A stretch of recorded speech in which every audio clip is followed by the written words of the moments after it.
विकासाच्या नावाखाली होणारा भकास आता नावा नाही। महाराष्ट्रात विकासाच्या नावाखाली अनेक जंगल उद्ध्वस्त करण्यात आली। रस्त्याच्या निर्मितीसाठी झाडांची कत्तल करण्यात आली। आरे कारशेड सारखं घनदाट वृक्ष असलेलं पर्यावरण ठिकाण केवळ मेट्रोसाठी कत्तलीच्या गर्तेत घालण्यात आलं। आता तर विकासाच्या नावाखाली सरकारने घाट घातलाय तो 802 किलोमीटर पर्यंतचा शक्तीपीठ महामार्ग। वर्ध्याच्या पवनार पासून ते थेट गोव्याच्या पत्रादेवी पर्यंत जाणारा 6 लेनचा हा रस्ता, 12 जिल्ह्यांमधून जाणारा हा रस्ता। पण खरंच या रस्त्याची गरज आहे? या रस्त्याने 12 जिल्ह्यातील किती वृक्षांची कत्तल होईल, किती जमीन या रस्त्याखाली जाईल?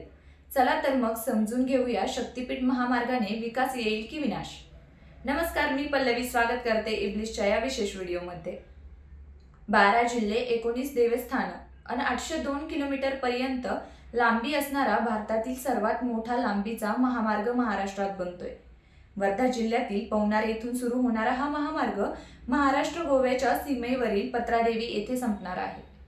वर्धा, यवतमाळ, हिंगोली, नांदेड, परभणी आणि सिंधुदुर्गसह 12 जिल्ह्यातून हा मार्ग जाणार असल्याने तसेच जलद आणि अधिक सुविधा असलेल्या या मार्गामुळे प्रवाशांचा प्रवास सोपा होण्यास मदत मिळणार आहे, असं सत्ताधारी पक्षाकडून सांगण्यात येत आहे।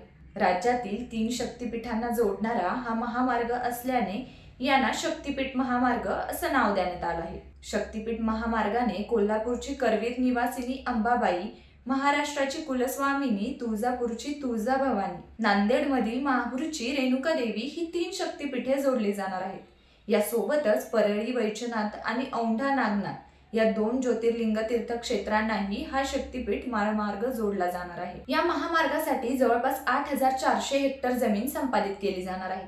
त्यापैकी 8100 हेक्टर खासगी जमीन। यामुळे शेतकऱ्यांचं भविष्य आधीच अंधारात, त्यात आता भूमी संपादन होणार असण्याने चिंतेत आणखी वाढ झाली आहे।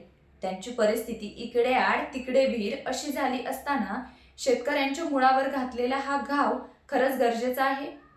पण फक्त शेतकरीच नव्हे तर पुजारी भक्तगण सुद्धा चांगलेच चिंताग्रस्त दिसून येत आहेत। मंदिराच्या शेजारी महामार्ग आल्यानंतर भक्तांची वर्दळ कमी होईल, आमच्या श्रद्धेवर घाला आहे हा, असं पुजाऱ्यांचं म्हणणं आहे।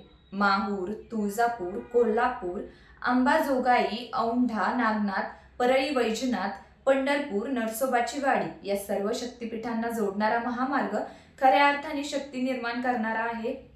महामार्गासाठी उत्तर पश्चिम घाटातील वनक्षेत्र कापलं जाणार आहे, जैवविविधतेला धोका निर्माण होईल।